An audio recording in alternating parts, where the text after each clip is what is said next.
Buenas noches. Dios les bendiga. De verdad que es un desafío esta noche estar aquí, pero Dios siempre premia el esfuerzo del ser humano. Así como está lloviendo, está cayendo la lluvia, así oramos para que el Espíritu Santo descienda esta noche en nuestra iglesia y que a través del mensaje de su palabra surjan cambios para la gloria de su nombre. Así rápido vamos a hacer un breve repaso de lo que estudiamos ayer. Ayer, ¿de qué iglesia estábamos estudiando? La iglesia de Pérgamo. Y decíamos que la palabra Pérgamo, ¿qué significa? ¿De dónde viene? De pergamino. ¿Para qué se usaban los pergaminos? Para escribir. Anoche pudimos ver que la iglesia de Pérgamo era una iglesia que tenía cualidades buenas. Habitaban en un lugar donde se practicaba idolatría, donde se practicaba inmoralidad sexual, y ellos tenían ciertas cosas que tenían que mejorar. Dentro de ellas, Dios o Jesús le dijo que mejoraran dos cosas. El versículo 14 dice, pero tengo unas pocas cosas contra ti. Número uno, que tienes ahí a lo que retiene la doctrina de Balaán, y explicaba anoche que Balaán en el capítulo 22, 23, 24 y 25 de Números instó al rey Balac para que hiciera dos cosas y pudiera introducirse en el pueblo de Israel. Número uno, que introdujera o buscara la manera de entrar la idolatría en el pueblo. Y número dos, de que los hombres se casaran con mujeres paganas. Eso era uno. Lo otro es el versículo 15 que dice, y también tienes a los que retienen la doctrina de los nicolaitas, que yo la aborrezco. Creo que el lunes y ayer martes hablábamos de eso, de los nicolaitas. Esos hermanos hacían tantas cosas perversas, y esta iglesia, que es la iglesia del siglo 100 en adelante, esta iglesia lamentablemente se contaminó. El mensaje de esta noche es el mensaje más fuerte de las iglesias, porque es el centro del mensaje. Recuerden que le dije la primera noche y la segunda noche que en las 7 iglesias hay un quiasmo. La primera iglesia es el mismo mensaje a la iglesia número 7. La segunda iglesia es el mismo mensaje a la iglesia número 6. La tercera iglesia, el mismo mensaje a la iglesia número 5. Y el centro del mensaje de esas iglesias está en la número 4, que es la iglesia que vamos a estudiar, la iglesia de Tiatira. Tiatira estaba ubicada a unos 50 kilómetros de Pérgamo. No era una ciudad grande, no era grande, lo que sí era una ciudad próspera. No como Pérgamo. Pérgamo era más próspera y Esmirna mucho más, pero Tiatira era próspera por varias razones. Número uno, ellos tenían gremios comerciales. Y dentro de esos gremios habían algunas cosas que me llaman muchísimo la atención. Por ejemplo, los gremios consistían en tejedores, tintoreros, curtidores, alfareros, orfebres, panaderos, fabricantes de bronces y comerciantes. Estos gremios funcionaban como sindicatos religiosos y sociales, y cada gremio tenía un dios patrono. Por ejemplo, Apolo Tirineos, considerado el protector de la ciudad. En sus reuniones incluían banquetes paganos, sacrificio a los ídolos y a menudo hasta prácticas inmorales, o sea, prácticas de orgías y cosas así. Para mantener un trabajo o un negocio en Tiatira, era casi obligatorio pertenecer a un gremio. Imagínense, para ustedes tener un trabajo estable en esa ciudad, tenía que pertenecer a un gremio. Y esos gremios, cada gremio tenía un dios y cada gremio practicaba algo que no agradaba a Dios. Imagínense la situación difícil.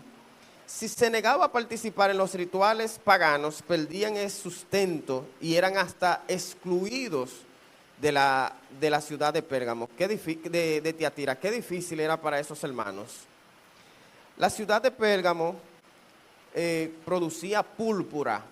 Le estoy diciendo el contexto para cuando nos metamos a los textos ya usted sepa por qué el mensaje a esta iglesia. No sé si recuerdan de una hermana en el libro de Hechos, si mal no recuerdo, capítulo 16, que se llamaba Lidia. Dice la Biblia que Pablo visitó a Lidia y que Lidia era tejedora y lo que ella tejía era de púrpura. Eso es parte de Tiatira también. O sea que la hermana Lidia, algunos comentadores dicen que vivió en Tiatira. Su mención muestra que aquel comercio de Tiatira era conocido más allá de Asia Menor y que algunos habitantes de allí ya habían tenido contacto con el Evangelio antes de que Juan escribiera el Apocalipsis. En otras palabras, a Tiatira fue a predicar nada más y nada menos que uno de los hombres más elocuentes en toda la historia, el apóstol Pablo. Yo no sé si usted se ha puesto a pensar, pero nosotros le servimos a un Dios extraordinario, Emmanuel. Cada vez que había una ciudad muy pagana, Dios le mandó al mejor predicador de ese tiempo. Por ejemplo, en Éfeso, ¿a quién Dios le mandó? A Pablo. A Tiatira, ¿a quién Dios le mandó? A Pablo. A Corintios, ¿a quién Dios le mandó? A Pablo. Siempre Dios se encarga de enviar mensajes a su iglesia. ¿Para qué? Para que en aquel día nadie diga, yo no sabía. Así que ya con el contexto que usted tiene en mente, vamos a estudiar la iglesia de Tiatira. Versículo 18, Richard, en adelante, dice lo siguiente. Y escribe ¿a quién? Al ángel. Le dije varias noches que se debe de decir, y escribe ¿a quién? Al anciano de la iglesia de ¿cómo? Tiatira. ¿Cómo dice?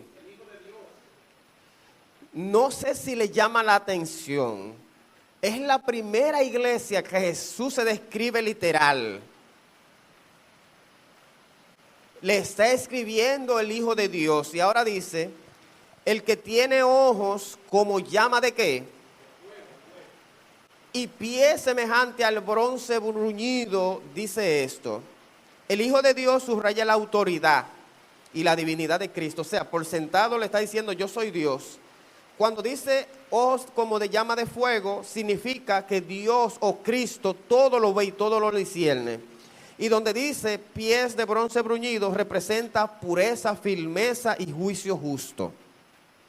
Repito, cuando dice y el Hijo de Dios o el Hijo de Dios, Jesús se está dando por sentado su autoridad. Cuando dice el que tiene ojos como de llama de fuego, está diciendo yo todo lo veo. Y cuando dice y semejante al bronce bruñido, está diciendo yo sé la pureza, yo sé la firmeza y conozco un juicio justo. Y el versículo número 19 dice lo siguiente. Yo conozco tus obras. Las iglesias que hemos estudiado, todas han dicho estas palabras. Yo conozco tus obras. Yo alabo al Señor porque Dios conoce su iglesia. Dios no es un patrón, por decir esa palabra, no es un jefe, no es un dueño de algo que no conoce. Dios conoce su iglesia. Y nosotros los líderes, tanto pastor, ancianos, todos los cargos de la iglesia, en algún momento nos hemos preocupado, Denver, por la iglesia.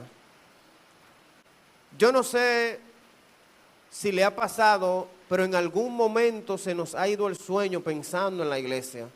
¿Y cómo vamos a resolver esto en la iglesia? Y se nos olvida un principio, Richard, bíblico. El principio bíblico es que Dios conoce su iglesia y está al control de su iglesia. Y Dios conoce tanto a esa iglesia, sabe lo que su iglesia necesita.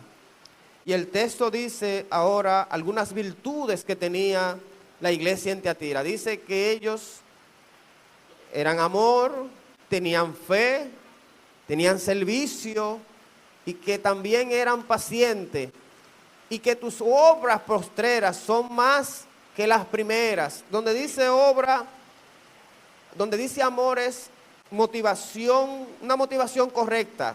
Donde dice fe, confianza en Dios. Donde dice servicios, acciones de ayuda y entrega. Donde dice paciencia, perseverancia en medio de las pruebas. Además, cuando dice y que tus obras postreras son más que las primeras, ¿usted sabe lo que está diciendo? Es que esa iglesia estaba creciendo espiritualmente. Una iglesia creciente, un mensaje fuerte a una iglesia creciente. Ellos hicieron cosas buenas en el pasado, pero las que estaban haciendo en ese momento eran mejores. ¿Por qué mejores? Porque estaban amando al prójimo. ¿Por qué mejores? Porque tenían fe. ¿Por qué mejores? Porque a Dios le gusta que tú seas un siervo, que le sirva a la gente. ¿Y por qué mejores? Porque si hay algo que cada cristiano debe de tener, es paciencia, ser perseverante en las cosas. Por eso, en esta noche yo quiero decirte, amada iglesia, que Dios te dice y que tus obras postreras son más que las primeras. Qué bueno que Dios te tiene pendiente. Sabe las veces que tú trabajas para Él. No pasa desapercibido lo que tú haces a favor de su iglesia. No queda al aire. Versículo número 20 dice lo siguiente. Pero, o sea, todo iba más o menos, iba bien. Pero, tengo unas pocas cosas contra ti. Fíjese que a Tiatira se le añaden más cosas negativas que a las otras. A la iglesia de Esmirna no se le reprende, no se le dice que tiene algo en contra de ella. A la iglesia de Éfeso, la primera iglesia, le dice, pero tengo contra ti que ha dejado el ¿qué? Tu primer amor. A la iglesia de Pérgamo le dice, mira, tú tienes dos cosas que debes de mejorar. Pero a esta iglesia le dice, pero tengo unas cuantas cosas contra ti. Número 1, que toleras que esa mujer, ¿cómo se llamaba esa mujer? Que se dice, profetiza, enseña y seduzca a quienes. ¿A qué le enseñaba y seducía? A fornicar y a comer cosas sacrificadas. ¿A quién? Esa palabra Jezabel, ¿usted cree que es una persona o un sistema? Un sistema. Jezabel, ¿quién fue Jezabel en la Biblia? Primera de Reyes, capítulo 16, 17, 18, habla de una mujer que se llamaba Jezabel, que era esposa de un rey que se llamaba ¿cómo? Acab. ¿Qué hizo esa mujer? Introdujo el culto a su Dios. Era una mujer sidonia, una mujer pagana. Y los sidonios adoraban un ídolo en específico. Adoraban quizá más, pero había uno que era el que sobresalía sobre todo. ¿A cuál? A Baal. ¿Y en qué consistía ese sistema? Dos cosas. Número uno, a fornicar, o sea, a que adoraran al ídolo Baal. Y número dos, a comer cosas sacrificadas a los Baales. Versículo número 21 dice lo siguiente. Y le he dado, ¿qué Dios le ha dado? Repite esa palabra conmigo, que me encanta esa palabra en ese texto. ¿Y le he dado qué? ¿Tiempo para qué? Usted y yo le servimos a un Dios misericordioso. Nadie tendrá excusa. Dios no me dio tiempo para arrepentirme. Sí, te dio tiempo. La iglesia de Tiatira, una iglesia buena, pero una iglesia que mezcló la verdad con el error. Y aunque no todos practicaban eso, porque más adelante los textos nos van a decir, pero hay algo que a Dios no le agrada. Media verdad, ¿en qué se convierte? En una mentira, y Dios no va con eso. Yo te pregunto en esta noche, ¿en algún momento has dicho tú una mentirita blanca para salvarte el pellejo? ¿O para salvarle la vida o la reputación a alguien? Una mentirita blanca para ayudarlo. Eso es mezclar verdad con error. Pero Dios le dice a ellos, y le he dado tiempo para que se arrepienta. Pero añade otra cosa ahora, dice, pero no quiere. ¿Qué no quiere? ¿Arrepentirse de qué? Repite esa palabra conmigo, arrepentirse de su fornicación, arrepentirse de su fornicación. ¿Cómo así, pastor? ¿Qué quiere decir eso? ¿Usted ha visto personas que Dios le hace llamado y se resisten a los llamados? ¿Usted ha visto gente que Dios vive detrás de él, corriendo, detrás de ella, corriendo para que se arrepientan y se resiste al llamado? Así estaba la iglesia de Tiatira, un grupo de los hermanos de Tiatira. Quisiera que en esta noche tú abras tu corazón a Jesús y te haga esta pregunta. Lo que nos hace daño, que el Espíritu Santo nos dice, no lo haga, eso está mal, no es lo que a nosotros nos gusta. Por ejemplo, cuando uno va al médico, nosotros los cristianos no, pero los que no son de la iglesia, el médico le dice, mire amigo mío, no fume. Y desde que sale de ahí, ¿qué hace? Prende un cigarrillo. Le dice, no tome alcohol porque te va a morir. Cuando sale de ahí, ¿qué usted cree que hace? Bebe alcohol. Le dice, no coma carne de cerdo, y lo que hace desde que sale, ¿qué usted cree que hace? Se equivocó el médico. Yo voy a seguir comiendo carne de cerdo. Y algo me voy a morir. Hay personas que se resisten a los llamados de Dios. Y aún dentro de la iglesia esto pasa. Nos resistimos a los llamados de Dios. Versículo número 22 dice, he aquí, yo la arrojo ¿en qué? Pero léalo con fuerza conmigo, porque aquí hay algo que me llama mucho la atención. Léalo con fuerza. Y aquí yo la arrojo. ¿Qué quiere decir eso? Dios permite que nos lleguen a veces enfermedad. ¿Usted sabe para qué? Para que nosotros nos acerquemos a Dios. No, Él no la manda, pero Él la permite. Porque hay gente que cuando están en la cama, ahí es como único se acuerdan de mirar ¿a quién?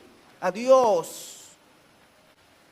Por eso el texto dice, y he aquí, yo la arrojo en cama. O sea, yo permito que se enfermen, yo permito que pasen situaciones. ¿Y para qué? Y en gran tribulación a los que con ellas adulteran. O sea, con ellas adulteran a los hijos, o sea, a las personas que practican esas prácticas que a Dios no le agrada. Dios les permite que pasen situaciones para que se arrepientan. Pero qué pena que dice, si no se arrepienten de las obras, ¿de quiénes? De ellas. Qué pena.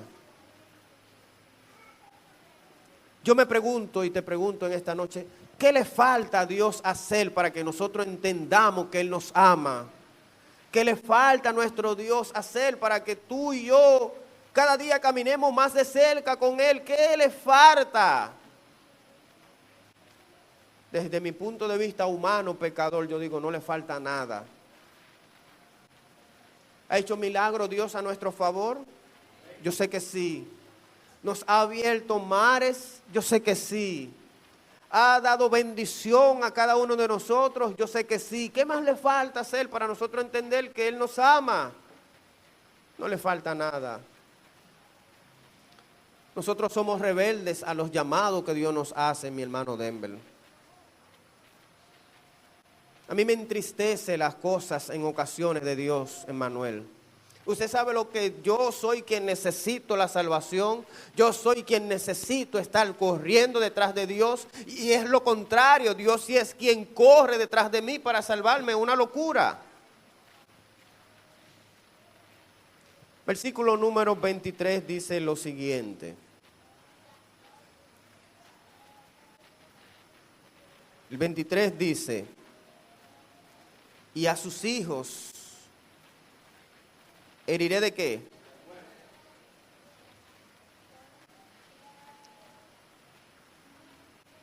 Y todas las iglesias sabrán que yo soy el que escudriña la mente y ¿qué más? Y os daré a cada uno según vuestras obras. En algún momento voy a predicar del mensaje más difícil que Jesús predicó cuando estaba en la tierra. Un sábado lo voy a predicar. Yo me preguntaba, ¿dónde Jesús hizo más milagros? ¿Dónde vivió Jesús? En Capernaum. ¿Y cuáles fueron las personas que más lo rechazaron? La gente de Capernaum. Increíble. Dios tolera más a aquel, oiga bien, a aquel que practica idolatría que aquel que sabe la verdad.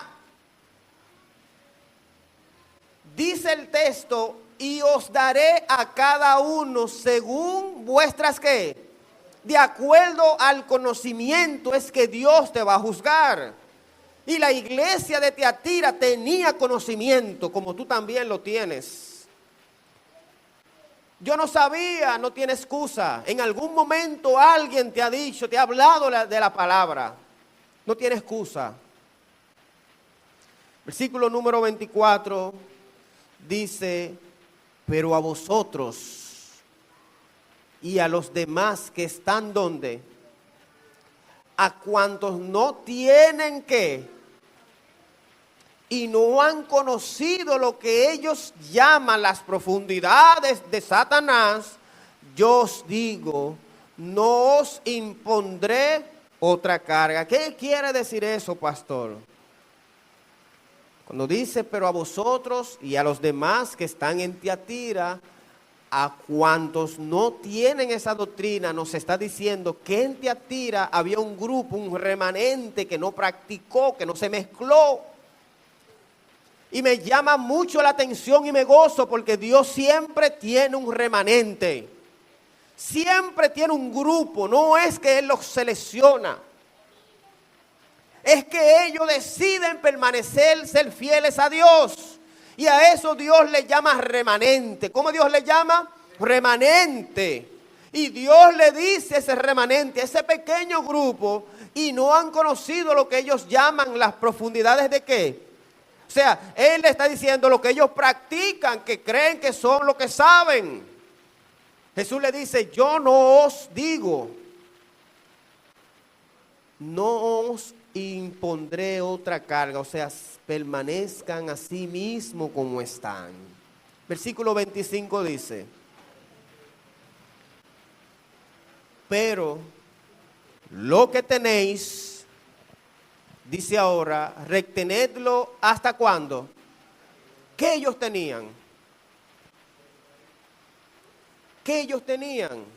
Dice el versículo 19, que ellos tenían amor. ¿Qué más tenían? Fe. ¿Qué más tenían? Servicio. ¿Qué más tenían? Paciencia. Y lo que ellos estaban haciendo, estaban en crecimiento. Pero también el versículo 24 que acabamos de leer, dice que ellos eran un remanente. Y Jesús a ese grupo le dice, versículo 25, lo que ustedes tienen, retenedlo hasta cuándo. Dios en esta noche te dice que si eres fiel, continúe siendo como fiel hasta que Él venga. Versículo 26 dice, la promesa,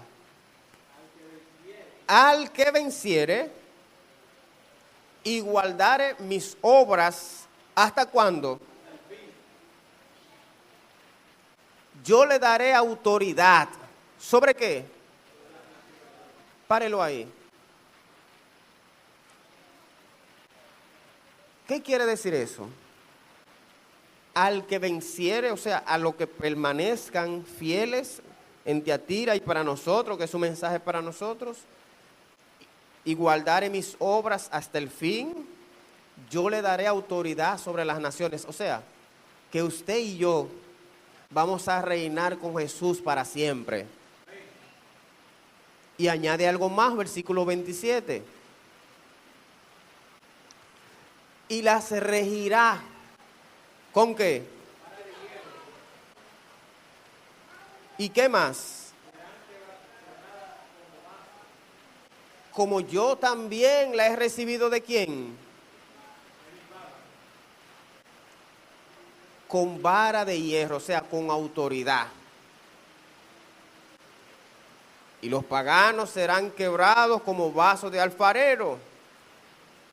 Como yo también la he recibido ¿de quién? Jesús permaneció fiel. Dios es fiel. Versículo 28 dice, y le daré. ¿Qué le iba a dar? ¿Quién es la estrella de la mañana? Él mismo se va a dar a su iglesia. ¿Pero a cuál iglesia? A los que permanezcan como. Y dice el último texto, el 29, el que tiene oído, oiga lo que el Espíritu dice a quién.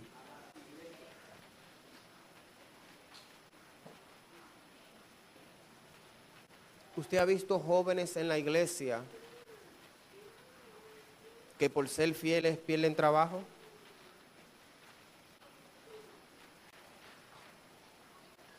Cuando yo me bauticé, yo trabajaba en un supermercado en La Romana. Y recuerdo que libraba los miércoles. Me iba a bautizar un sábado. Y ese miércoles antes del sábado, mi hermano, fui a trabajar. Y el supervisor me dice, Ever, tú aquí trabajando, tú que no negocias tu día libre. Le dije, sí, recuerde que yo el sábado me voy a bautizar. Y ese hombre se fue y se devolvió, no aguantó, me dijo, ¿que tú te vas a bautizar? Le digo, sí. Dios está cambiando tu vida. Y está bien, yo te voy a dar los sábados.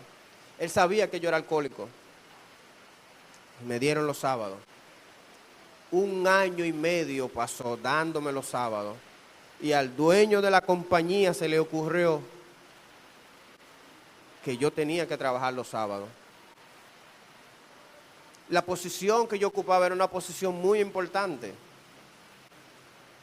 Y créalo, yo no iba los sábados a trabajar. Eso sí, que trabajaba de 8 a 8. Era de 8 a 12, de 2 a 6. Pero como yo libraba los sábados, siempre el cristiano tiene que dar un poco más. Porque si están caminando eso contigo, tú también tienes que caminar con los demás. Y recuerdo que un lunes, tempranito, no me dejaron ni ponchar, Manuel. Subo a la oficina. Me siento en la oficina con la encargada de recursos humanos y me dice, lo primero que me dice, estoy de frente del dueño de la empresa. Dijo, ¿y cómo así? Claro, porque a usted se le dijo que ya los sábados se le quitó y que usted tiene que venir a trabajar los sábados. Y en esa ocasión prediqué el sermón más corto de mi vida. ¿Cuál fue? Le dije, si yo no le obedezco a Dios, ¿cómo puedo obedecerle a usted? Pasaron 2 semanas y me cancelaron. Quiero decirte, por si se te escapa, que si tú eres fiel, Dios es más fiel que tú. Duré 1 año y medio sin trabajar y le reclamaba la promesa al Señor. Señor, yo no estoy trabajando por serte fiel. Hoy me quiero recortar. Señor, hoy quiero comerme un helado. Señor, hoy quiero salir. Y créalo, no es un cuento de hadas. Cada vez que reclamaba su promesa, ahí venía la bendición. No era el más santo de la iglesia. Pero en ese momento decidí ser parte del remanente y Dios siempre bendice a sus hijos que permanecen fieles. Después, al año y medio, un lunes en la tarde, 6 de la noche, 5:30 de la tarde, me arrodillé. Y le dije, Señor, estoy cansado de estar de vago, necesito trabajar. ¿Cómo lo vas a hacer? No sé, pero necesito trabajar. 6:30 de la tarde me entró una llamada de Santo Domingo de una compañía. Con Ever, así es. Le estamos hablando de laboratorio tal. Bien. Su currículo nos llegó y usted aplica, nos gusta. Bien. Todo el va a estar a cargo de usted. Bien. Y cuando estamos terminando los amarres, le digo, pero yo no trabajo, ¿qué día? El sábado. Y me dice, no hay problema. Aunque el sábado es un día bien fuerte para nosotros, trabaje de lunes a viernes y los domingos usted trabaja de 8 a 12. Y ahí cobraba el doble de lo que cobraba en la otra empresa. ¿Quién lo hizo posible? Si tú eres fiel, tu Dios, mi Dios, es más fiel. ¿Será que en esta noche Dios nos está hablando, diciéndole, mis hijos, yo amo la fidelidad? Yo necesito que ustedes se amen. Yo necesito que ustedes tengan fe. Yo necesito que ustedes le sirvan a los demás. Yo necesito que ustedes sean pacientes, que perseveren. Yo necesito que no se mezclen con el mundo. Pastor, y me mudo a una montaña. No te puedes mudar porque hay que predicar. Pero no puede transigir con las cosas del mundo. Porque Dios espera de ti que tú seas parte del remanente. Habrá alguien que le dice a Dios en esta noche, Señor, yo también quiero ser parte de ese remanente. Si hay alguien así, póngase sobre sus pies y vamos a orar.